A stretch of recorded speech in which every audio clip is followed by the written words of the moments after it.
Hello, and welcome back to another episode of The Magic Man.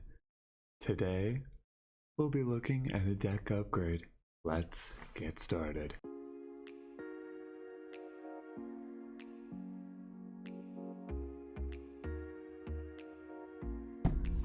A while back, my girlfriend wanted to build a magic deck somewhat loosely based on her favorite character from My Hero Academia. This guy. His name, I believe, is Shigaraki. I'm not a My Hero person. Who his whole shtick is he touches things and they break down. So with that, my girlfriend thought about mechanics such as Wither and Infect.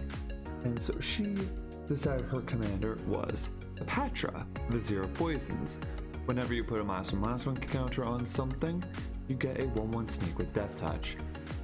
The deck was alright, but it wasn't amazing. So, with the Fallout stuff coming out, we decided to give this deck here a tune-up. I'd never had a problem with Hapatra as a commander. I think Hapatra is definitely a valid commander. But my issue was the deck was not amazing. It didn't run the way I would want the deck to. So first things first, I decided to break the deck down into two parts. First were cards that I just thought needed to go because they didn't perform that well. The second were these are like Death Touch support cards, which we wanted to set aside for a future deck for another day.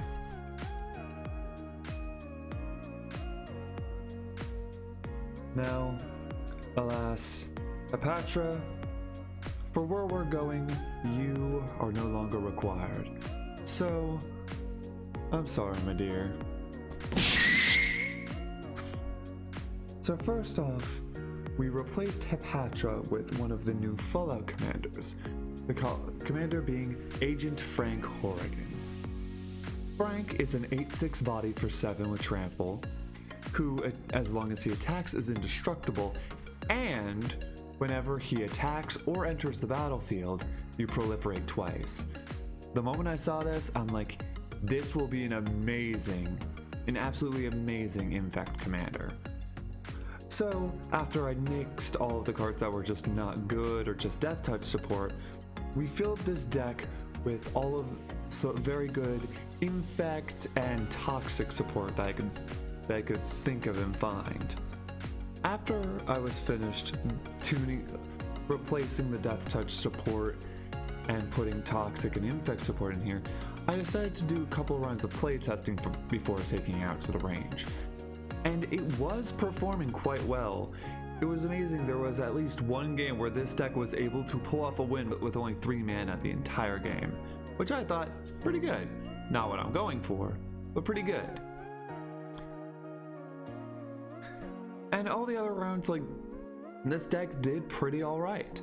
So, with that, I said, take this bad boy to the range. Back from the range, I was not able to play test this deck as much as I had hoped. I was only able to get 2 games in, one of which I got mana flooded, which, for my personal testing procedures, I don't count that.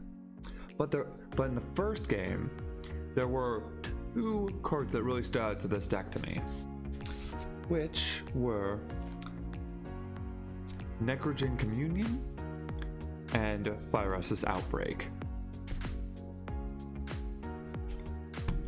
Necrogen Communion is a pretty solid enchantment. For 2 mana, enchanted creature gets Toxic 2, and when the creature dies, it returns to the battlefield under your control.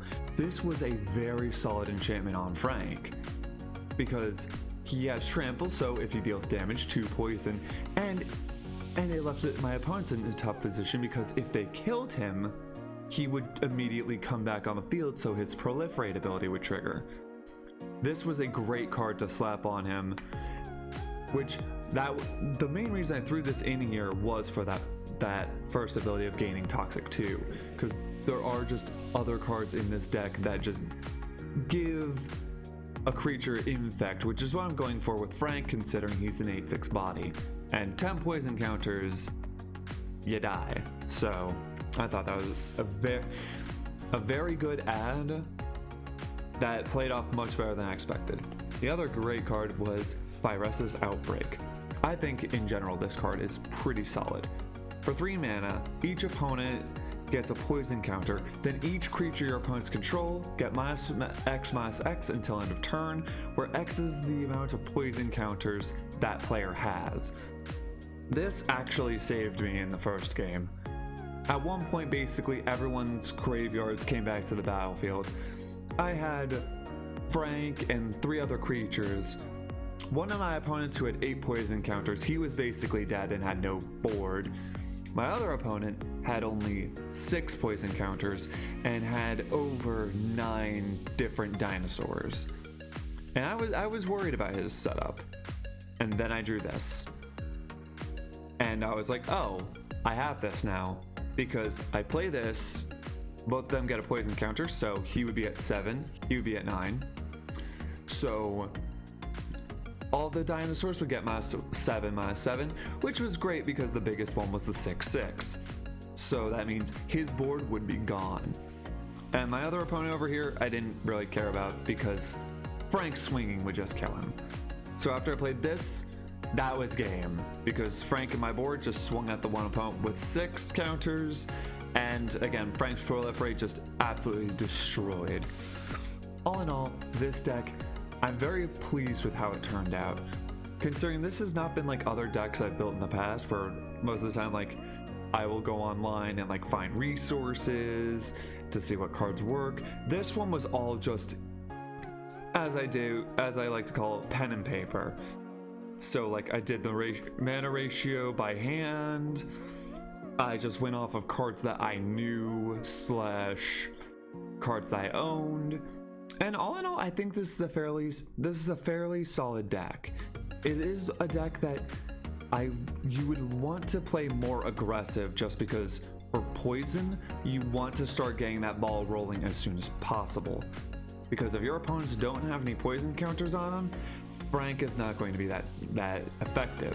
However, once all of your opponents have at least 1 poison counter on them, then they start to fear him, because then he can swing, proliferate, and give them poison. I will give this deck, because due to my lack of testing, I will give it 7 out of 10 mirrors. If you want to see the full deck list, it will be down in the description below. And also, if you have any upgrade recommendations or suggestions, or just thoughts on the deck, I would love to hear it down in the comments below. And that will be it for this one, everyone. So, thank you all for watching. Thank you guys for watching, and I will see you in the next hand. Goodbye.